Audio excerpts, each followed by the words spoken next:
Up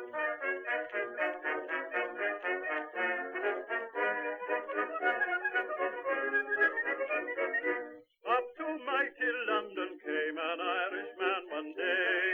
As the streets are paved with gold, sure everyone was gay. Singing songs of Piccadilly, Strand and Leicester Square. Till Paddy got excited, then he shouted to them there. It's a long way to Tipperary, it's a long way to go. It's a long way to Tipperary, to the sweetest girl I know. Goodbye, Piccadilly, farewell, Leicester Square. It's a long, long way to Tipperary, but my heart's right there. Esto es Blistocast, no es Histocast, pero casi. Y hoy vamos a hablar de Rodrigo Díaz de Vivar, pero vamos a hablar no con Rodrigo Díaz de Vivar. ¿Dónde estará? Además, mira, no lo tienen las preguntas, pero los restos también tienen repartido. Exactamente, tiene bastante que hablar. Bueno, vamos a hablar con David Porrinas González, que es licenciado y doctor en Historia Medieval por la Universidad de Extremadura y además es profesor en la propia universidad. Su tesis fue sobre la guerra y caballería en la plena Edad Media, condicionantes y actitudes bélicas. Luego, si queréis, preguntamos sobre esas actitudes bélicas que me ha llamado la atención. En Castilla y León, en los siglos XI al XIII. El que dirigió la tesis fue García Frize, que es uno de los mayores expertos, como nos ha comentado fuera de micro David, en la guerra medieval en España. ¿Y por qué está aquí, David? Pues porque acaba de publicar un libro con Despertaferro que se titula El Cid, historia y mito de un señor de la guerra. Es un tocho, son 432 páginas. Seré muy fácil, doy fe. No, pero a mí me gusta que digas, vale, me voy a meter en este libro, pero tiene aquí sustancia. Y bueno, estamos en las oficinas de Despertaferro, porque esta entrevista que vamos a hacerle a David, pues la hacemos pues gracias a Despertaferro y bueno, pues Histocast se siente muy honrado de estar aquí. ¿Y quién tenemos aquí? También, que lo habéis oído. Pues tenemos al director de Despertaferro, Historia Contemporánea, Javier Amendi. Sí, echando una miradita atrás, a ver si somos rápidos, que tengo el caballo aparcado en zona azul. Muy bien, bueno, pues el que les habla, @goyix_Solduero, y sin más vamos a empezar a disparar porque tenemos aquí una lista de preguntas y ya hemos amenazado con que se van a ampliar, ¿vale? Lo que salga. Sí. Bueno, previa, ya la pregunta iba a salir, la he dicho antes de fuera de micro y en la entradilla. ¿Qué es eso de actitudes bélicas? Porque me ha llamado la atención en la tesis. ¿A quién se refiere? ¿A los políticos? ¿Actitudes bélicas de los políticos o de los propios guerreros? Bueno, pues la tesis tal y como se planteó. Bueno, en primer lugar quería agradecer a Despertaferro el haber publicado este libro sobre el Cid, el haberme también encargado en ocasiones algunos artículos para sus revistas, que hacen una labor magnífica.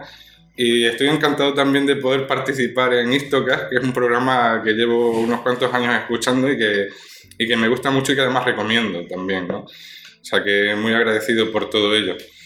Y bienvenido. Tener al lado a Javier Beramendi pues también me llena de orgullo, porque también lo he escuchado mucho. No es culpa mía, lo juro. No le he pagado nada. Bueno, están los croissants. Y la verdad que estoy encantado. Lo de la tesis. La tesis, en un principio, bueno, yo terminé la carrera en el año 99, ya por aquel año empecé a trabajar en la tesis. Como toda tesis, en un principio empieza un tanto titubeante, no se sabe muy bien por dónde va a terminar saliendo uno. Y mi primer estudio fue sobre el terreno y el abastecimiento en la plena Edad Media. El uso del terreno en la guerra y el abastecimiento. Desarrollando aquel trabajo, que fue el trabajo de DEA, para obtener el diploma de estudios avanzados, lo que antes se llamaba tesina, pues me di cuenta de que no había un estudio sobre la caballería medieval en un contexto como el de los reinos de Castilla y León peninsulares. Sorprendente. Sí, era hasta tal punto sorprendente que empecé a leer a distintos autores extranjeros, expertos en caballería, y ellos mismos se sorprendían de que en este ámbito peninsular no hubiera un estudio sobre la caballería, teniendo en cuenta el marco ese de la llamada Reconquista. Sí.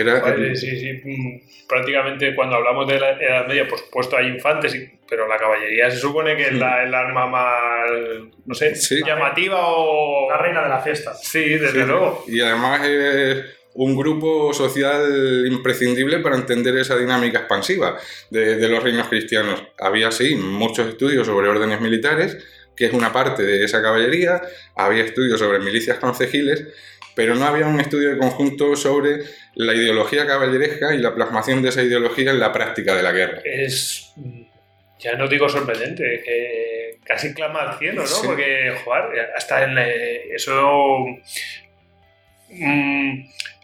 toca la cultura, joder, de todas las naciones, todo ese legado cultural está todo empapado de caballería y de novelas de caballería y todo esto, ¿no? Así es. Vamos, Así el es. propio Quijote está continuamente haciendo referencia a ello. Nuestro Vamos. Quijote, pero también el Cantar de Mío Cid, por ejemplo, y determinadas novelas de caballerías que surgieron aquí en el ámbito del Reino de Castilla. Todo eso estaba estudiado desde el punto de vista de filología, esas fuentes, pero desde un punto de vista histórico y desde la historia militar no se había estudiado de manera monográfica la caballería. Claro, yo luego entendí por qué, y es porque es muy complejo. Es un tema muy complejo. Te obliga a aprender y a estudiar sobre muchos temas diferentes, ¿no? Te obliga a estudiar sobre iglesia, sobre aristocracia, sobre realeza, sobre la propia guerra, en fin. Tienes que dominar una serie de temas que al final te acaban permitiendo conocer el periodo. Y otro de los problemas que había era la carencia de fuentes para un estudio de la caballería. Pero aún así se podía hacer, yo entendía que se podía hacer y en eso nos metimos.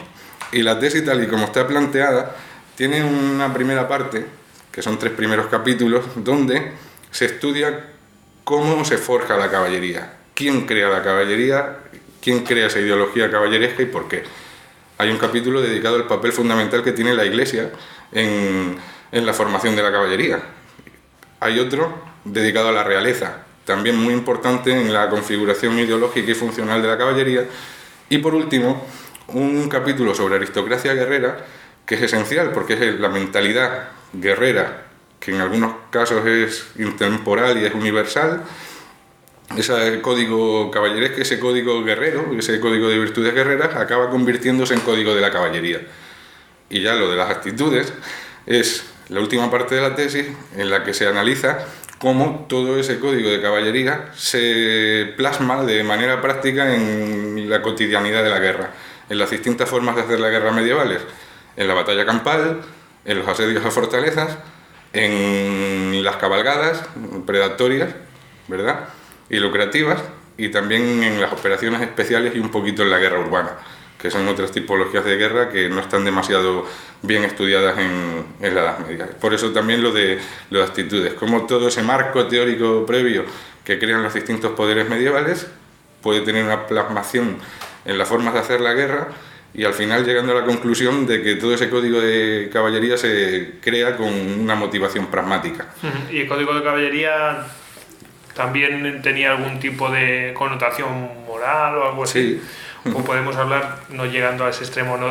Por ejemplo, como el bushido, sí, sería un equivalente. Sí. De hecho, hay estudios que comparan ese código bushido del Japón feudal con el código de la caballería europea. Hay un autor que se llama Stephen Morillo que ha realizado algún acercamiento en ese sentido. Al final acaba viendo paralelos, pero también con la cultura bélica bereber del norte de África, ¿no? O también incluso con determinadas ideas que pueden apreciarse incluso en la poesía homérica, en la Ilíada, en la Odisea. Al final, lo que te acabas dando cuenta de que a los mismos problemas se acaban buscando soluciones similares. Y virtudes como el honor, o como la valentía, o como la largueza, cada una de ellas esconde debajo de sí una finalidad práctica. Y la mayoría de esas, buena parte de esa finalidad es aumentar la cohesión de las tropas y aumentar el valor de las tropas también. Crear como esa vergüenza para que nadie se separe de las filas, en fin, para que sigan al líder. Todo está como muy relacionado con esa cohesión militar. Y básicamente, pues así a grandes rasgos, es tocar lo individual para beneficiar el colectivo. Exactamente. Y también crear modelos de conducta caballeresca, que al final acaba siendo conducta guerrera. No sé, al final vamos a terminar hablando de esto porque está súper interesante. Tiene mucha amiga. Sí, desde luego. Damos el salto. Vamos a ir así. Vamos a por él. Pero es que esto es... Vas tirando el hilo y vete a saber dónde termina. Es que es muy interesante. Es muy interesante. Lo del código de la caballería y el pragmatismo y demás es un tema apasionante. Bueno, pues vamos con la primera pregunta sobre el tema que íbamos a tratar, sobre el libro, el personaje tan famoso y conocido, sobre el Cid, Rodrigo Díaz de Vivar. Bueno, ¿por qué el Cid? ¿Por qué te...? Vale, ya hemos visto el tema de la tesis y ¿por qué te has lanzado al Cid? Pues porque el tema de la tesis al final te acaba metiendo en el Cid, porque es el caballero arquetípico de ese contexto de los reinos de León Castilla de la plena Edad Media. Y también porque un poco mi maestro, mi director de tesis, el profesor García Fí, me introdujo en el estudio del Cid. Corría el año 99 cuando él fue a participar a una jornada en Burgos, se conmemoraba un centenario de la muerte del Cid en ese año, y él hizo un estudio sobre el Cid y la guerra, ¿no? Y él me pasó las primeras pruebas, me dijo, mira, esto, échale un vistazo, porque sería muy interesante que hicieras, ya que vas a estudiar la caballería y demás, un estudio sobre la imagen de la guerra y de los caballeros en el Cantar de Mío Cid, ¿no? Que es algo que no está todavía hecho en condiciones, entonces yo te animo a que lo hagas y para que tengas el contrapunto un poco de la realidad del Cid histórico con ese otro Cid literario que nos enseña el cantar. Y la verdad que el estudio del Cid y la guerra era magnífico y yo ya me sumergí en el estudio de la guerra y de la caballería en el Cantar de Mío Cid. Y a partir de ahí, y al mismo tiempo que iba desarrollando la otra investigación sobre la caballería, me di cuenta que faltaban aspectos que no habían sido puestos de relieve sobre esa faceta militar de Rodrigo Díaz, no ya el literario, sino también el histórico, y también en relación con el mundo de la caballería. Claro, yo iba aprendiendo sobre caballería, sobre caballeros medievales, sobre ideología caballeresca, sobre la relación de la caballería con la guerra que se practicaba en ese momento, y veía que la trayectoria de Rodrigo Díaz era una auténtica mina para clarificar distintos aspectos, distintos temas sobre los que yo me encontraba trabajando. Y las primeras publicaciones académicas que yo desarrollé fueron precisamente sobre distintos aspectos relacionados con el Cid o con el mundo del Cid. En primer lugar, trabajé sobre esa imagen de la guerra y la caballería en el Cantar. Luego, sobre una teoría que puse que podría explicar el porqué de campeador.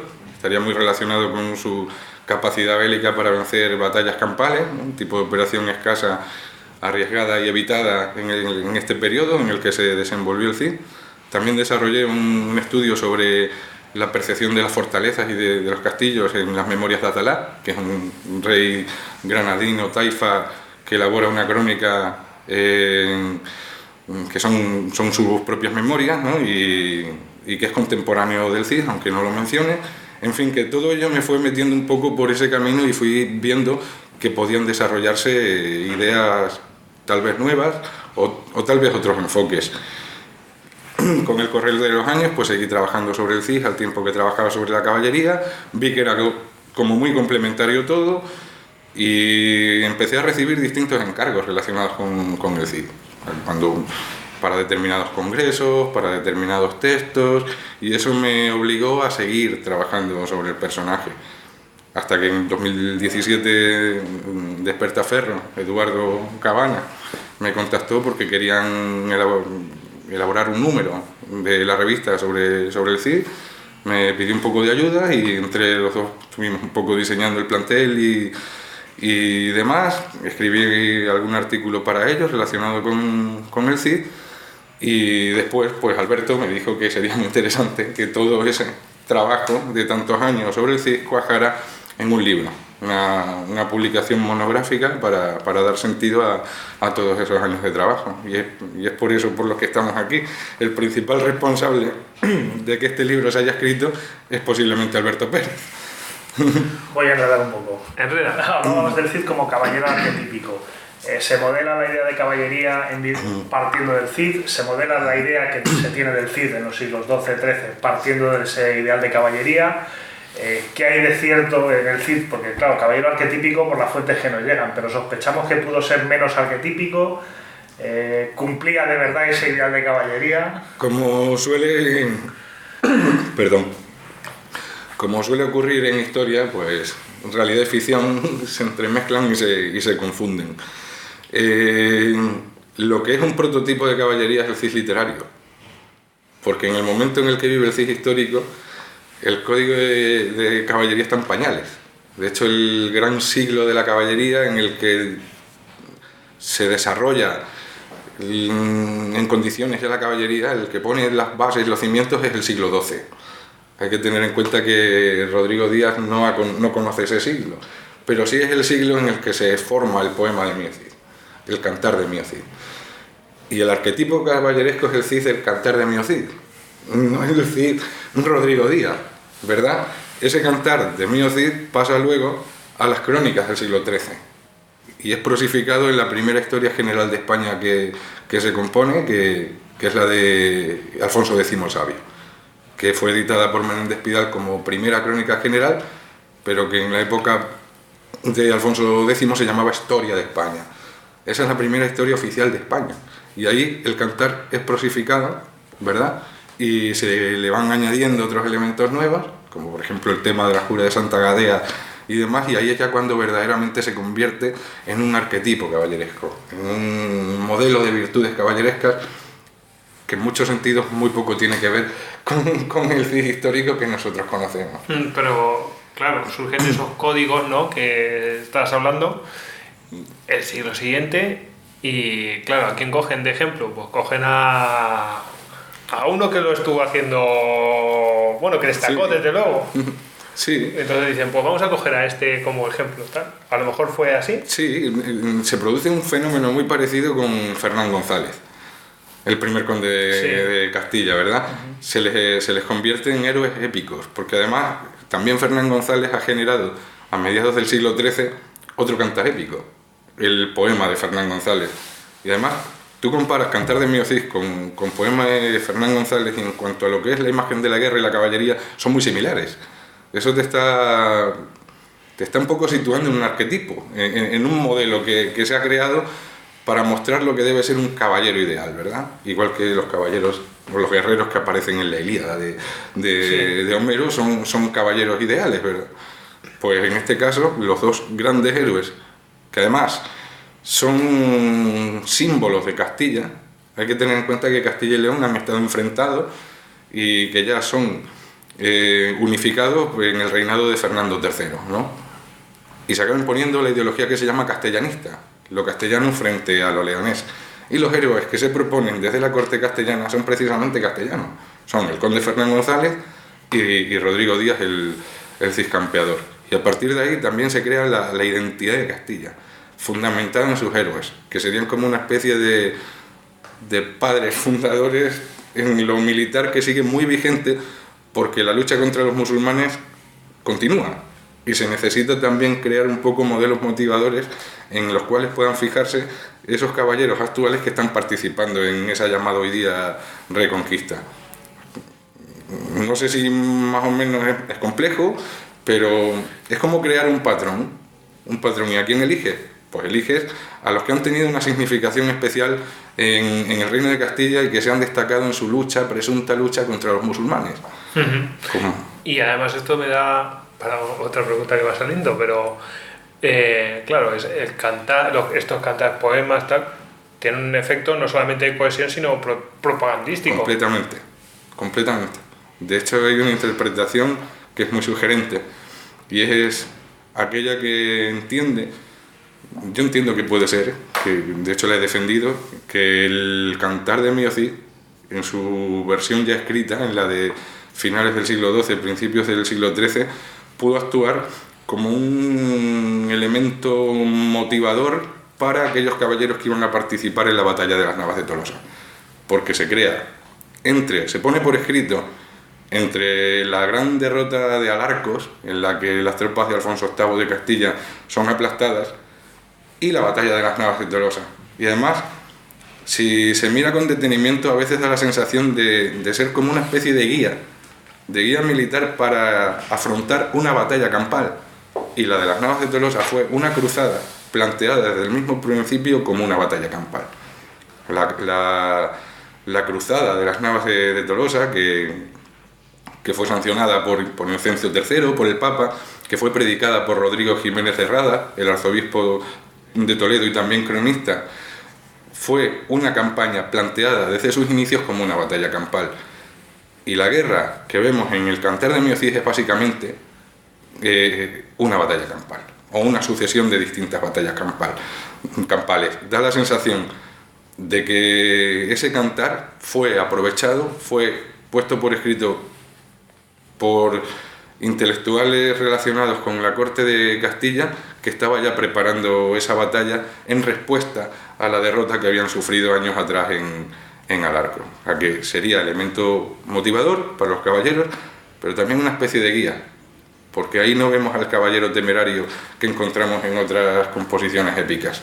Ahí vemos a un caballero Rodrigo Díaz prudente, analítico, que debe medir muy bien los movimientos antes de lanzarse a la batalla. Y una vez que esta esté ya planteada, darlo todo. Luchar hasta morir. Hasta la muerte. Eso es. Bueno, pues empezamos con... Vamos al personaje. Sí. Bueno, hay algunas que ya prácticamente han sido respondidas, algunas preguntas, por lo menos de las mías, ¿no?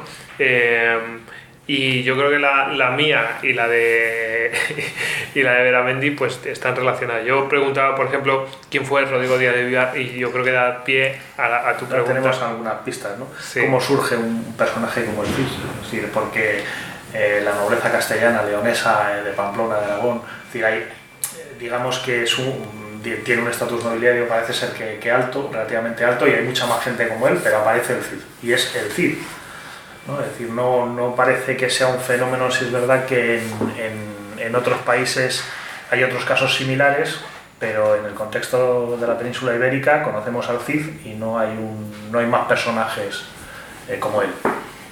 Entonces, ¿cómo surge este personaje? ¿Qué lo hace único?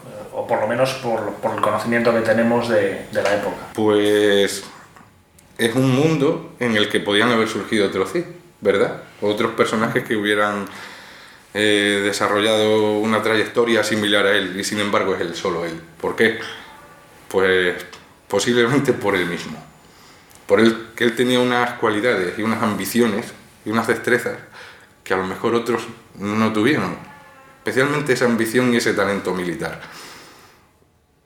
Podían haber surgido otros Cid perfectamente en ese mundo fragmentado de las taifas.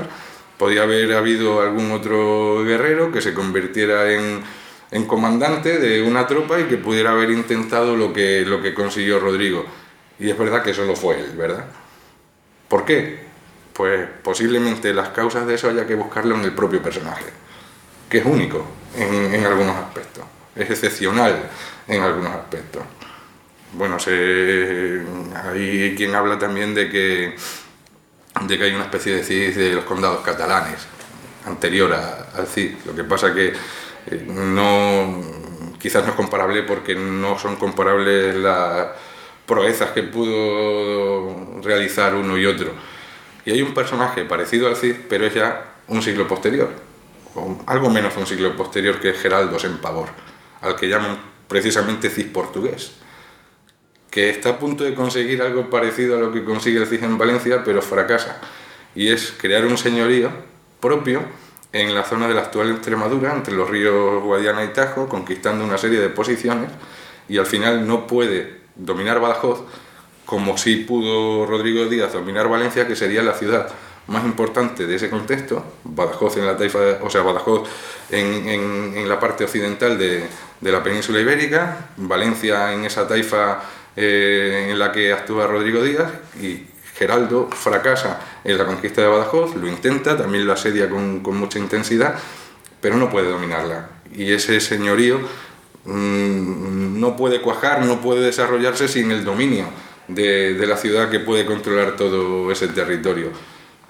Ahí tenemos otro ejemplo de otro posible Cid que no ha generado, por supuesto, ni tanta literatura, ni tanta tradición y demás, que sigue siendo un héroe reconocido, incluso tiene estatua en Évora, que es una de las ciudades que él conquista.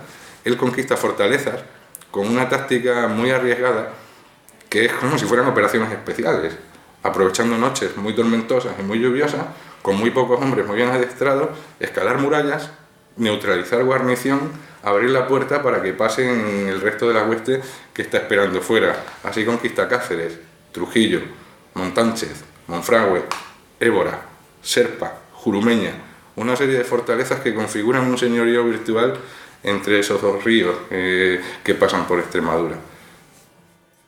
¿Por qué no otro en ese momento de Geraldo Sempavor? Pues hay que buscar la explicación posiblemente en el propio personaje, en sus cualidades. Quizás sería la única explicación que podría darse. Que en todos los momentos ha podido surgir una persona con unas cualidades excepcionales. Pues a lo mejor es porque Rodrigo Díaz tenía esas cualidades excepcionales que otros no tenían. Hablando de cualidades y del carácter, 2 destierros. 2 destierros. ¿Cómo conseguimos cabrear al rey, descabrearlo, volverlo a cabrear? Pues eso forma parte de la propia naturaleza que debió tener Rodrigo Díaz, ¿verdad? 2 veces desterrado. Debía ser una persona muy autónoma y muy ambiciosa, entendiendo que él estaba sirviendo a reyes de taifas, o él se estaba relacionando con reyes de taifas, cuyo fundamento el fundamento de su poder era una potencia militar que ellos mismos no tenían. Pero él sí. O sea, él era el que le daba el poderío a determinados reinos de taifas, no solo él, sino otras mesnadas cristianas. Hay que pensar, por ejemplo, que cuando Alfonso VI conquista Toledo, el rey musulmán que estaba allí, Al-Qadir, es puesto en Valencia como rey. Es una manera de compensarlo. Posiblemente en las negociaciones para la entrega de Toledo, una de las cláusulas fue que Al-Qadir no se quedara sin trono y le garantiza el trono de Valencia. Pero claro, es un rey endeble. ¿Quién mantiene a ese rey en el trono?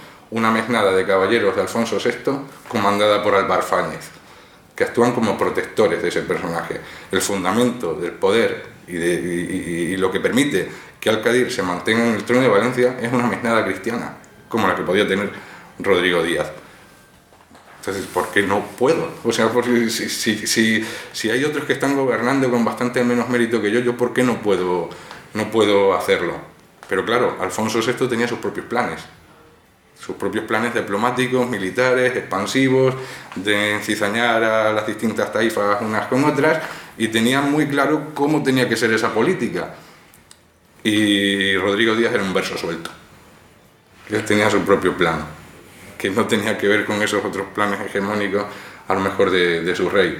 En el primero de sus destierros, pues parece ser que se produce porque, estando Alfonso VI fuera del reino, en tierras musulmanas, Rodrigo Díaz decide lanzar una cabalgada contra la taifa de Toledo, que es aliada en ese momento de Alfonso VI. Puede haberle creado un problema diplomático importante, que Alfonso VI todavía no ha conquistado Toledo, pero ya la quiere conquistar y está maniobrando para que eso sea así. Rodrigo Díaz, con esa acción que es completamente individual y autónoma, puede estar poniendo en peligro determinadas estrategias que ha venido diseñando Alfonso VI. Y el segundo de los casos está muy claro que Rodrigo Díaz incumple uno de los 2 deberes fundamentales de la relación feudo-vasallática, que es el auxilium. En una relación feudo-vasallática, el vasallo está obligado a prestar a su señor auxilium y consilium. Consilium, que sería consejo, una labor de asesoramiento, como un consejero, y el auxilium es acudir en su ayuda cuando lo necesita, ayuda militar. Y hay un momento en que el rey lo necesita y él no se presenta. Es que en el asedio, en ese momento Alfonso VI tiene una posición avanzada en tierras musulmanas, que es el castillo de Aledo, un castillo que está causando muchos daños en tierras musulmanas, especialmente en la región de Murcia y en la Vega de Granada. Allí tiene una guarnición cristiana.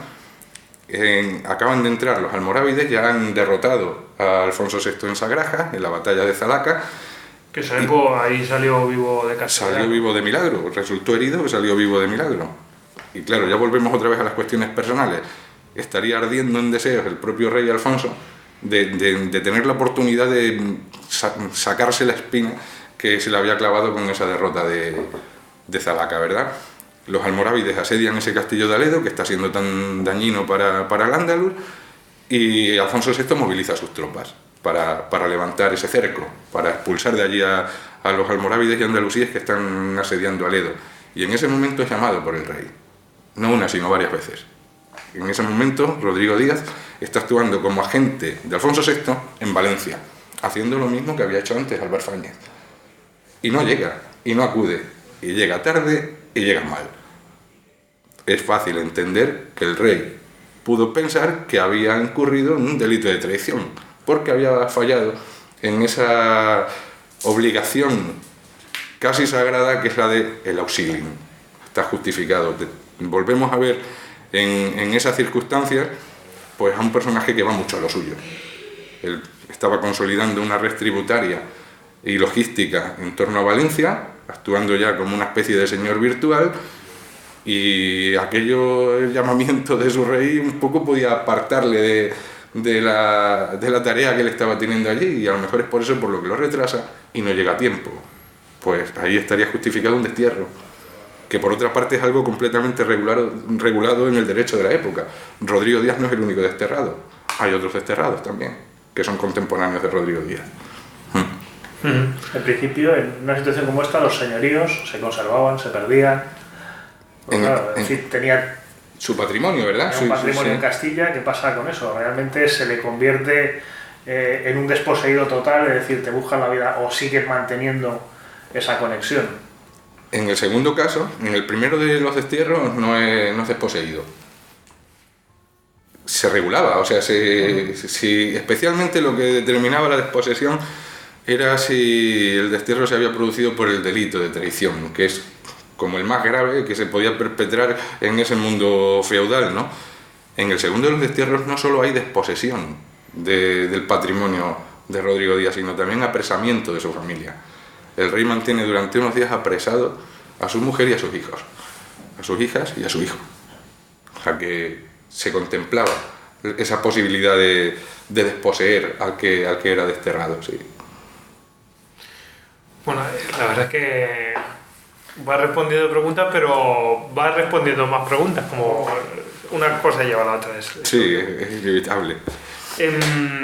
Yo creo que es obvio, ¿no?, que el Cid histórico pues no se parece nada a ese Cid del Cantar, pero eso iba a decir, ¿en qué se parece el Cid al del Cantar? Si es que se parece en algo. ¿El Cid histórico? Se parece en que lucha algo contra los musulmanes, en que hace la guerra. A lo mejor lleva barba o algo así. A lo mejor sí, a lo mejor. Las fuentes históricas no nos dicen nada de la barba, que sí menciona con profusión el Cantar, esa barba que nunca fue mesada, ¿no? ¿Verdad? Una barba que nunca fue arrancada, que era como una manera de humillarse unos a otros y un castigo también contemplado por algunos fueros, lo de mesar la barba. Bueno, que conquistó Valencia, también lo dice el Cantar, y que se enfrentó al conde de Barcelona en una batalla, que practicaba muy bien la guerra de cabalgadas, que esa imagen también es muy nítida en el Cantar, y poco más. Un poco más. Sí. Y ya me lleva a la siguiente pregunta. Menéndez Pidal parece encumbrar o mitificar, convierte en un ser legendario a Cid.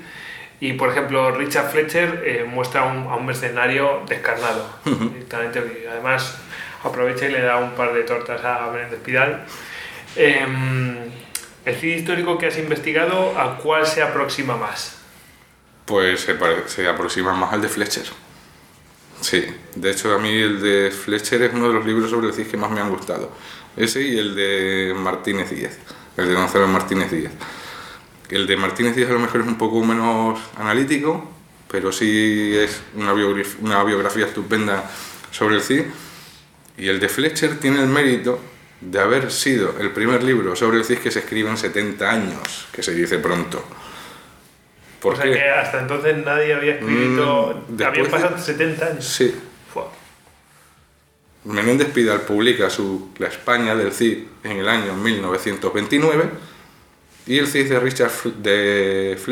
Richard Fletcher se publica en 1989. Hasta entonces no se ha publicado una biografía sobre el Cid, porque la sombra de Menéndez Pidal era muy alargada. La verdad es que era un gran maestro, un gran erudito, uno de los grandes sabios de la historia de España. No se le puede reprochar a Menéndez Pidal la imagen que él proyecta del Cid, porque lo hizo con toda su buena fe y con toda su buena intención. ¿Cuál fue el problema que vemos hoy día nosotros en Menéndez Pidal? Pues que le dio categoría de fuente histórica al Cantar de Mio Cid y al Romancero. Y ahí la imagen que aparece es una imagen heroica, ¿verdad? No es una imagen de ese mercenario, no es una imagen de ese señor de la guerra que utiliza la tortura y el asesinato como arma psicológica para presionar a los valencianos cuando los tiene asediados. O sea, es un Cid más despojado de toda esa mitificación, un Cid más carnal, un Cid más histórico, ¿verdad?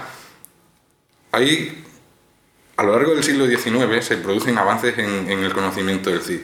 Y uno de ellos es que se descubren textos de autores musulmanes que antes no se conocían, que nos hablan del Cid. Autores musulmanes contemporáneos, coetáneos al Cid, que nos hablan del Cid y que nos hablan especialmente del asedio de Valencia. Esos textos fueron descubiertos por un arabista holandés que se llama Reinhard Dozy. Pues a partir de Reinhard Dozy se pudo ver una imagen diferente de ese Cid. De ese Cid que tortura, de ese Cid que asesina a valencianos para presionar a los que tiene asediados. Y Menéndez Pidal siempre fue muy crítico con esa imagen, especialmente con Dozy, porque Dozy aprovechó esas imágenes peyorativas del personaje musulmán para convertirlo en una especie de antihéroe. De hecho, Menéndez Pidal dice que ahí nació la cidofobia y que él era su obligación combatir esa cidofobia. Y a partir de ese momento nace la cidofilia, que han sido las dos grandes pulsiones que han movido al mundo académico a la hora de acercarse al Cid. ¿Cuál es el mérito de Fletcher? Pues que ahí no vemos ni cidofobia ni cidofilia. Es un hombre que especialista en el siglo XII de los reinos de León y Castilla, hizo un estudio magnífico, por ejemplo, sobre Diego Gelmírez, el primer arzobispo de Compostela, también sobre el episcopado en el siglo XII, un grandísimo conocedor de las fuentes del momento, y tiene también el mérito de que él no es español, de que él es inglés. Entonces te da una visión... Exactamente, tiene esa distancia porque en época de Menéndez Pidal y aún en la actualidad el Cid Campeador es un personaje politizado y es muy difícil acercarse a él liberado de esas ideas que pueden venir también dadas, ¿no? y que están asentadas. Hemos hablado un poco de cabalgadas, de asedios. El Cid dominaba toda esta forma de hacer la guerra. Haznos una pequeña enumeración, algún caso concreto especialmente interesante de actuación del Cid en este tipo de formas, múltiples formas de guerra de la época. Luego vendrá la pregunta maligna. Esta es la pregunta trampa. Vale. El Cid, por el conocimiento que tenemos de él, domina todas las formas de hacer la guerra en este momento. Todas. Y además, que realmente es buen militar. Su profesión se le da muy bien. Muy buen militar. Y a mí en algunos aspectos me recuerda a Hernán Cortés, incluso. El primer gran mérito de Rodrigo Díaz es, a partir de un número relativamente pequeño de caballeros que partirían con el de Castilla, conformar un ejército profesional y permanente, en una época en la que no existen ni los ejércitos profesionales ni los ejércitos permanentes. ¿Cómo consigue eso? Pues básicamente gracias al grueso de sus tropas son musulmanes. ¿Cuál es el grueso de las tropas de Hernán Cortés cuando conquista a los mexicas? Tlaxcaltecas y totonacas. Porque los que van con Hernán Cortés, ¿cuántos son? 200 y pico, 300. Con 200 y pico, 300, por muchos 16 caballos que lleves y 4 cañones, tú no conquistas un imperio por muy en crisis que estés, ¿verdad? Esa es la primera cuestión, la capacidad para articular una hueste permanente, ¿verdad? Y bastante profesional, porque se están dedicando a ello cotidianamente. Gracias a él, que también los disciplina. O sea, tiene talento también de, podríamos decir, general, ¿verdad? La batalla. Domina perfectamente la batalla y por eso se le llama un campeador. Señor del campo de batalla, el que domina el campo de batalla. En una época en la que las batallas campales son muy escasas, la batalla campal se elude. Tenemos la imagen de que la guerra de las medias son básicamente batallas campales y es la operación menos practicada, por el alto riesgo que implica. Porque es mucho lo que se puede perder y muy poco lo que se puede ganar. Con las batallas campales es difícil ganar un territorio. Los territorios se ganan conquistando fortalezas. Con la guerra de asedios, en la cual también destaca Rodrigo Díaz. Que un personaje como Rodrigo Díaz conquistara una ciudad como Valencia en este momento es como un hito impresionante. Solo se había conquistado una gran ciudad amurallada hasta ese momento en la península ibérica, que había sido Toledo, por ni más ni menos que el emperador Alfonso VI. Y Alfonso VI había necesitado como 7 u 8 años de relaciones políticas, de hostigamiento, de operaciones militares, y Rodrigo Díaz lo consigue en algo menos de 2 años. Además, sin tener una retaguardia, que no la tiene. Rodrigo Díaz no tiene una retaguardia. Está solo. Alfonso VI no tiene quien le dispute la conquista de Toledo. Rodrigo Díaz sí tiene quien le dispute la conquista de Valencia, tiene que repeler enemigos. O sea, no tiene camino libre como para eso. Y él, durante el asedio de Valencia, demuestra una capacidad de adaptación a circunstancias cambiantes y adversas que es impresionante. Utiliza ingenios de guerra, o sea, catapultas para intentar asaltos. Utiliza el bloqueo para rendir por hambre. Utiliza la guerra psicológica también. Utiliza la insurgencia, que parece que es un arma contemporánea, ¿verdad?, de la guerra contemporánea. Están continuamente intentando introducir vectores de insurgencia dentro de Valencia, intentando explotar y aprovechar rivalidades entre distintas facciones que hay dentro para debilitar así. Pero es que utiliza también la contrainsurgencia, que parece que es un invento del siglo XIX en las guerras coloniales. ¿Cómo? En los arrabales que él ha conquistado, fuera, extramuros, crear un modelo de sociedad islámica ideal regida por él, gobernada por él, en donde se nada en la abundancia, mientras que los de dentro están pasando muchísima hambre. Quizá de ahí estas historias, ¿no?, de que bombardeaba, ¿no? Que a lo mejor viene de eso, que bombardeaba con sandías y cosas de estas, ¿no? Esa figura idealizada, ¿no?, de mostrar, oye, mira, afuera lo estamos pasando muy bien y vosotros estáis pasando penurias, ¿no? Esa es una imagen que aparece en la película de Anthony Mann, como que les lanzan comida, sí. Creo recordar, ¿verdad? Sí, sí.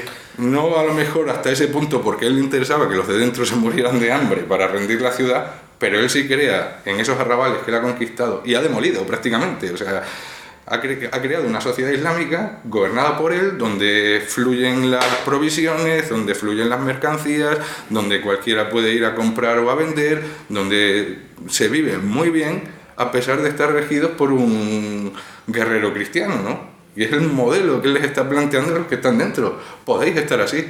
Eso se llama ganar corazones y mentes. Eso se llama contrainsurgencia. A mí no me cabe ninguna duda, ¿no? Eso en cuanto a la guerra de asedio.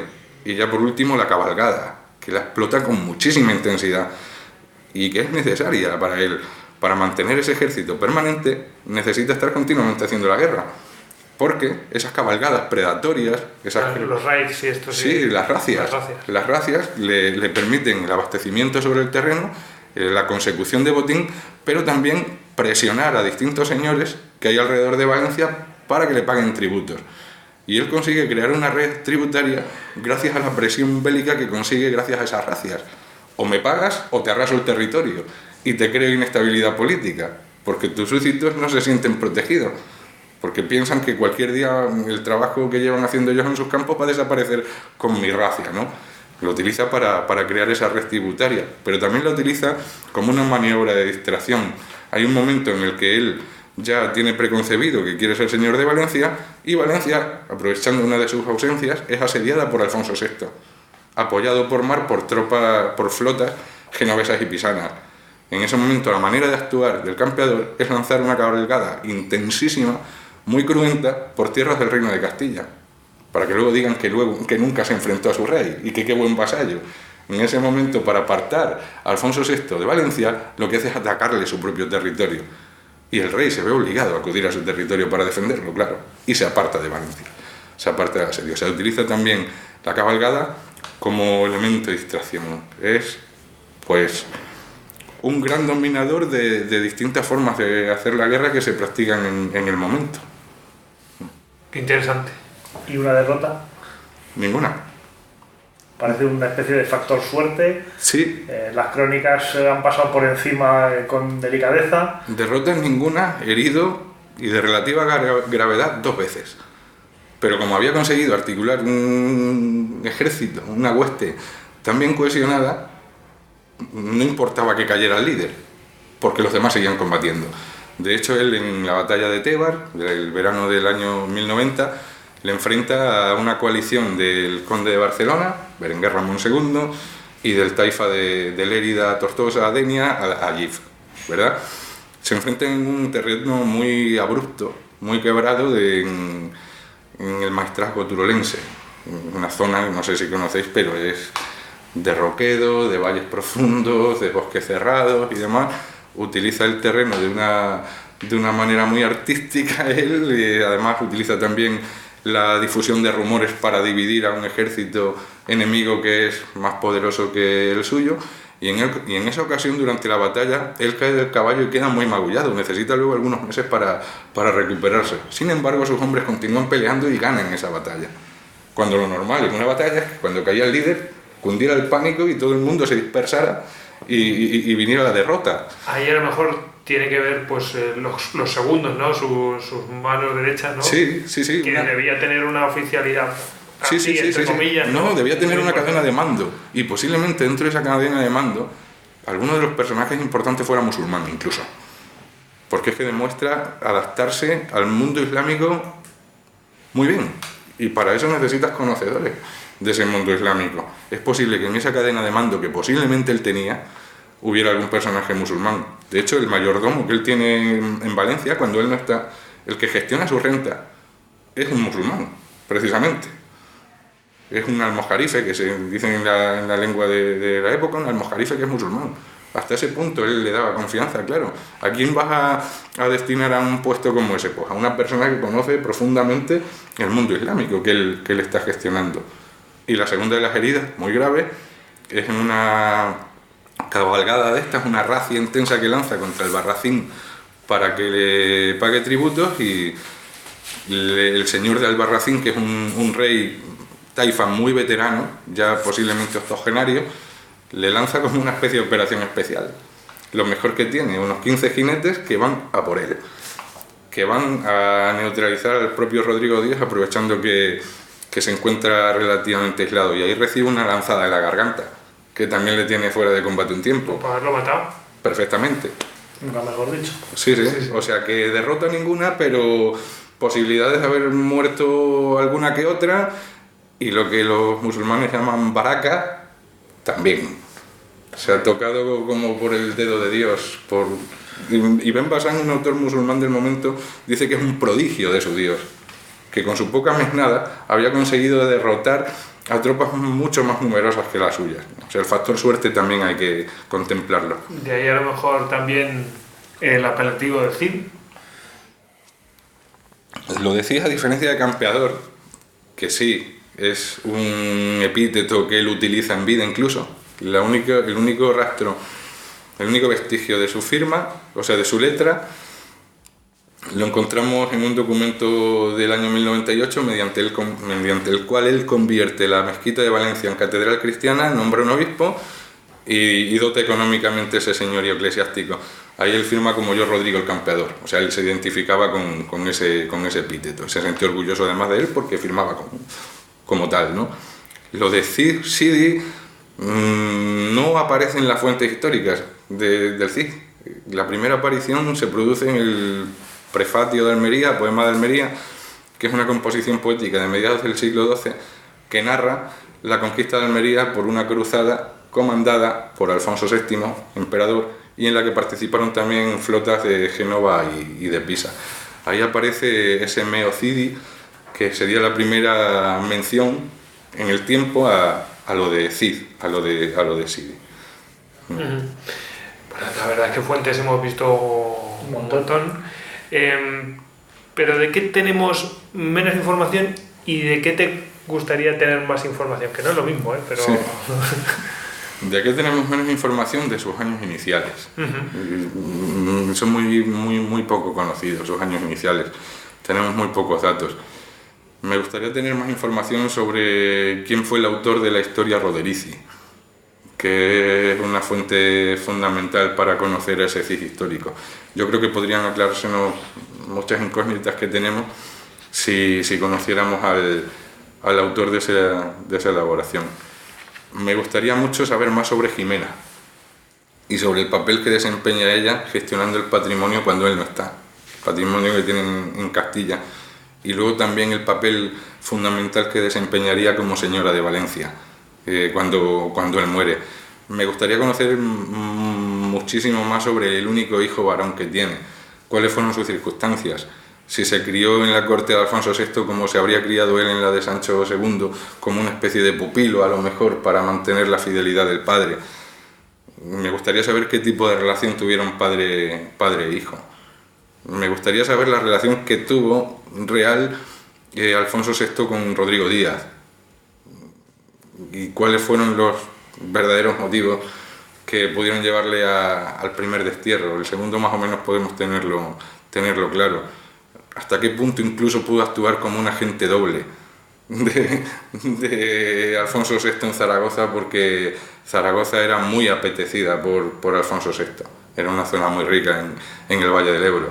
Hasta qué punto le pudo interesar a Alfonso VI que Rodrigo Díaz estuviera allí y realmente no fuera tanto un destierro como para una excusa de tener allí también a una especie de agente.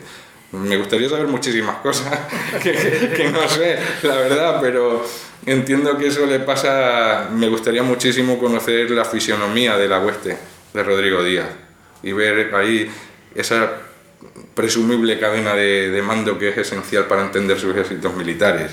En fin, me pongo a decir cosas que me gustaría saber y no paro. Has mencionado a Jimena y cómo estuvo en Valencia, pero tenía una pregunta de Beramendi que es muy interesante. Dos preguntitas rápidas. Valencia y el intento de crear un estado, una taifa, una dinastía.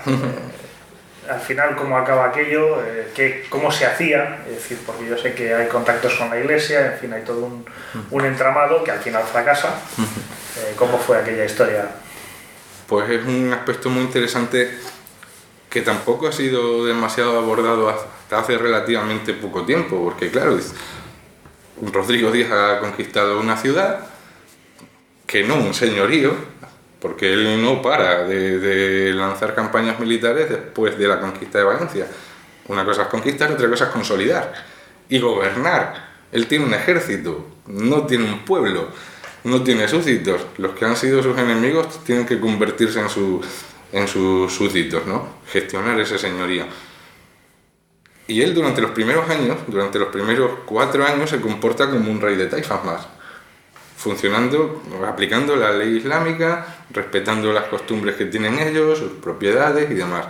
Al mismo tiempo va realizando una serie de depuraciones, de purgas. Se va quitando de en medio elementos que le pueden resultar contestatarios.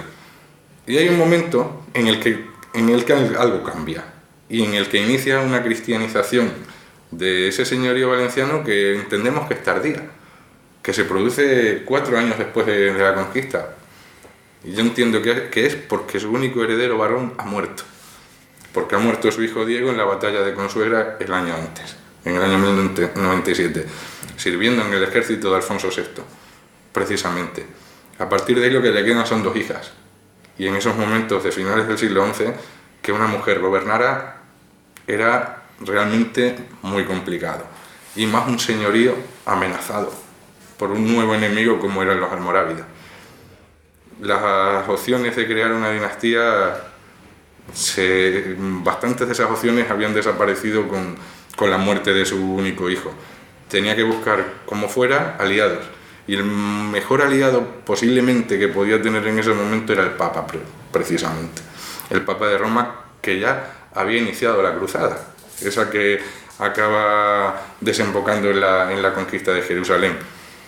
Y desarrollaría un intento de vasallaje hacia el Papa, pues como el que habían desarrollado ya príncipes guerreros normandos que habían conquistado señoríos en el sur de Italia y también en Sicilia, o como el propio rey de Aragón. Los reyes de Aragón, a partir de Sancho Ramírez, que comparte época y espacio con Rodrigo Díaz, habían iniciado un vasallaje con los papas para garantizar esa protección. El Papa no te podía proteger militarmente, pero sí podía dar legitimidad a tu señorío, a tu conquista. Por eso esos señores que están conquistando territorios en el sur de Italia, en Sicilia, o incluso el propio Guillermo el Conquistador, una de las primeras cosas que hace después de Hastings es relacionarse con el Papa, con una especie de relación feudo-vasallática. El Papa en estos momentos es como si fuera la ONU, es el que da carta de naturaleza a los distintos señoríos que se están creando. Y Jimena, una vez muerto Rodrigo Díaz, pues parece que seguiría en esa dirección, aumentando incluso las rentas a la Iglesia, dándole todavía más parte del señorío propio a la Iglesia, encarnada en ese nuevo obispo que ha nombrado el propio Papa y no el arzobispo de Toledo, que es la máxima autoridad eclesiástica. El Papa nombra a Jerónimo de Perigor. Jerónimo de Perigor, el nuevo obispo de Valencia, es como si fuera un vasallo de Urbano II y no tanto de Bernardo de Seridac, arzobispo de Toledo. Todo eso serían estrategias que diseñarían tanto Rodrigo Díaz como Jerónimo, como la propia Jimena, con un intento desesperado ya por conservar algo que presumiblemente se iba a perder de manera irremediable. No sé si te contesto. Sí, bastante bien. La jugada está clara. Terminamos. ¿Qué va a hacer David Porrinas mañana? ¿Se va al Caribe a descansar un par de meses? Pues no. Empieza un nuevo proyecto, le está dando vueltas a la cabeza. David Porrinas mañana se volverá a Extremadura porque tiene clase en la facultad. Y bueno, no, aparte de eso tengo otros encargos de distintos capítulos del libro, la mayoría relacionados con el Cid, y el trabajo del historiador pues no para. Por desgracia muchas veces nos gustaría descansar un poco, pero no podemos porque a veces no nos dejan. Son los compromisos que tengo por ahí pendientes, distintos encargos y demás, y bueno, como nos gusta, eso te iba a decir, un poco de vicio tiene. Pues lo llevamos bien, ¿no? O sea que nada, a seguir disfrutando con la publicación del libro y volver a agradecer muchísimo a Despertaferro el haberme dado esta oportunidad, y también a Goyo el haberme permitido hablar con Istocas. Y por supuesto, estamos encantados de tenerte aquí. Para terminar, pregunta importante: ¿la tortilla de patata con cebolla o sin cebolla? Yo con cebolla. Entonces vamos a emitir el programa. Yo con cebolla.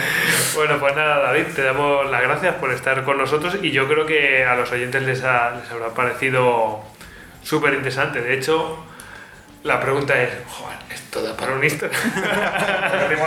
Y tanto que sí. Sí. Y lo de la caballería también da para otro. ¿Verdad? Bueno, pues nada, como dice un programa muy afín a nosotros, que se llama Luces en el Horizonte, apúntalo, Oscar. Que también lo escucho, por cierto. Sí. Bueno, pues nada, un saludo, Luis. Pues nada, que muchas gracias por tenerte con los oyentes, y gracias a Despertaferro por darnos esta oportunidad que nos ha brindado a todos. Muchas gracias a vosotros, de verdad. Pues venga, despedida en masa. Sí, venga, hasta luego.